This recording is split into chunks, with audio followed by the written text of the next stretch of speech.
अरब league देखो हर 5 साल के अंदर जो इनका चेयरपर्सन होता है वो चेंज होते रहते हैं। तो जो अरब लीग के मेंबर्स हैं उसी में से किसी की अपॉइंटमेंट कर ली जाती है। जब शुरुआत में अरब लीग की फॉर्मेशन हुई थी तो पहले 6 मेंबर्स ने साइन करा, उसके बाद साथ के साथ येमेन भी आता है, तो टोटल 7 मेंबर्स ऐसे थे जिन्होंने साइन करा था इस अरब लीग को। पर आज के टाइम पे प्रेजेंटली देखोगे तो टोटल 22 मेंबर्स हैं इसमें। और 22 मेंबर्स याद करने की जरूरत नहीं है, अगर आप मैप को देखोगे ना कि कौन कौन सी कंट्रीज अरब लीग के अंदर इंक्लूडेड हैं तो आपको पता लग जाएगा इसी से। सबसे पहले अफ्रीकन यूनियन के अंदर आपने पढ़ी थी मैटले वाली कंट्रीज, यानी कि मोरक्को, ए से अल्जीरिया, टी से ट्यूनिशिया, एल से लीबिया और ई से इजिप्ट। तो ये तो एज इट इज याद रख लेनी है।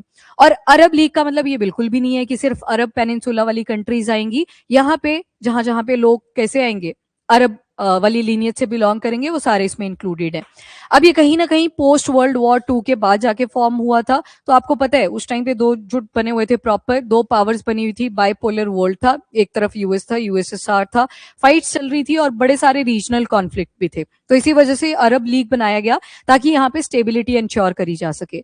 तो अरब लीग के अंदर आज के टाइम पे आपको 22 मेंबर्स दिखेंगे, 5 तो आपको पता ही लग गए मैट ले से जो आपने याद करे थे, मोरक्को, अल्जीरिया, लीबिया, इजिप्ट।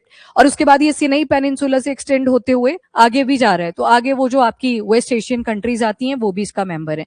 अभी बस इसको ऑब्जर्व करो, अफ्रीकन यूनियन वाली कंट्रीज देख लो, एक मॉरिटानिया और दूसरी तरफ सुडान।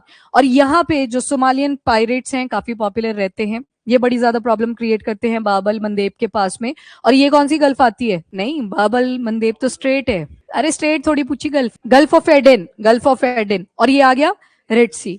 रेड सी को गल्फ ऑफ एडन के साथ जोड़ती है स्ट्रेट जिसका नाम है बाबल मंदेब। ठीक है, अब 3 कंट्रीज याद कर लो अफ्रीकन यूनियन की, सुडान, सोमालिया और लास्ट में जाके मॉरिटानिया। उसके बाद वेस्ट एशिया चलेंगे लास्ट वाली स्लाइड के ऊपर, पहले इतनी डाइजेस्ट कर लो। ठीक है, नेक्स्ट चलते हैं। अब इसका ओरिजिन वगैरह देखना है आपने। सबसे पहले तो ये जो काउंसिल है of league of Arab states, जिसे अरब लीग भी बोला जाता है शॉर्ट में, इसमें नाबिल फैमी जो कि लीडर आ जाते हैं फ्रॉम इजिप्ट, उनको इस बार डिसाइड कर लिया है कि इन्हीं को हम चेयरपर्सन की सीट देंगे। ये इतना इंपॉर्टेंट आपके यूपीएससी के पॉइंट ऑफ व्यू से नहीं है, पर स्टेट एग्जाम में कभी कभी अपॉइंटमेंट्स वगैरह पूछ ली जाती हैं। अब अरब लीग क्या है वो आपने देख लेना है। इसको कायरो में बनाया गया था, Cairo capital of Egypt. Cairo port भी है, अलेक्जेंड्रिया पोर्ट भी आपने पढ़ा है, वो भी कहाँ पे लोकेटेड है? इजिप्ट में। जैसे सुएज कैनाल के ऊपर आते हो वहां पे पोर्ट्स मिलेंगे, 2 बंदरगाहें हैं, एक कायरो है और दूसरा अलेक्जेंड्रिया पोर्ट है।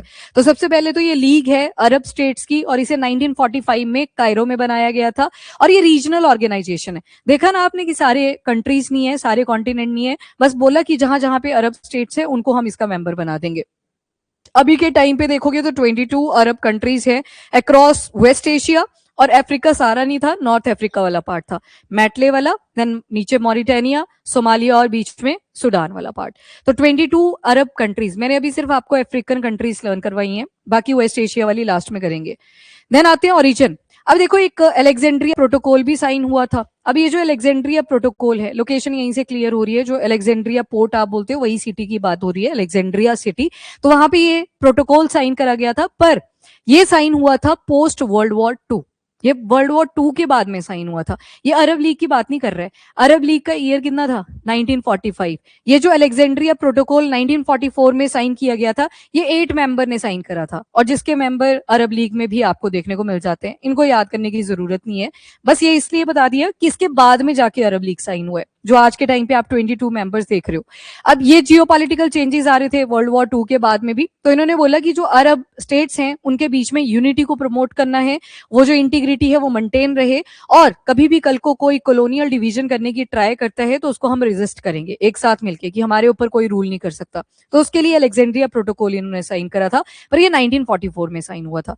अरब लीग बाद में आया था 1945 के अंदर, जिसके अंदर आप 22 मेंबर्स आज के टाइम पे देख रहे हो।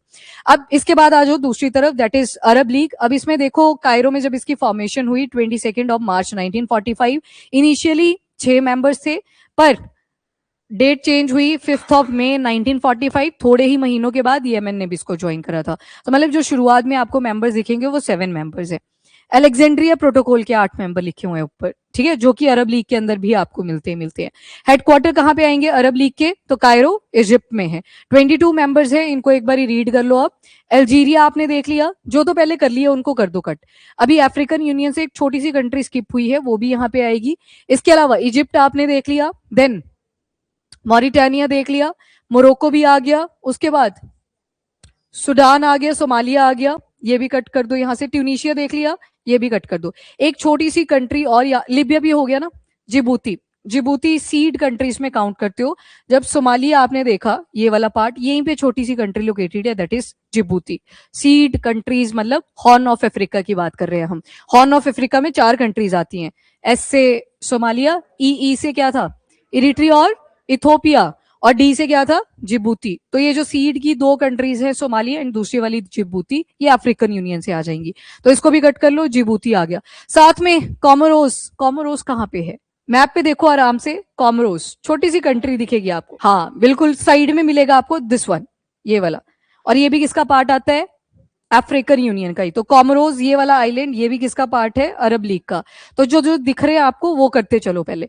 अब आ जाओ वेस्ट एशिया में। वेस्ट एशिया में कुछ कंट्रीज अभी बहुत ज्यादा पॉपुलर हो रखी थी जब ये कॉन्फ्लिक्ट चला था, तो पहले तो वही कंट्रीज उठाओ। जैसे इराक पढ़ा था आपने, जो हमारा ऑयल भी आता है वो ज्यादातर कहाँ से आता है? इराक से आता है, तो एक इराक आ जाएगी।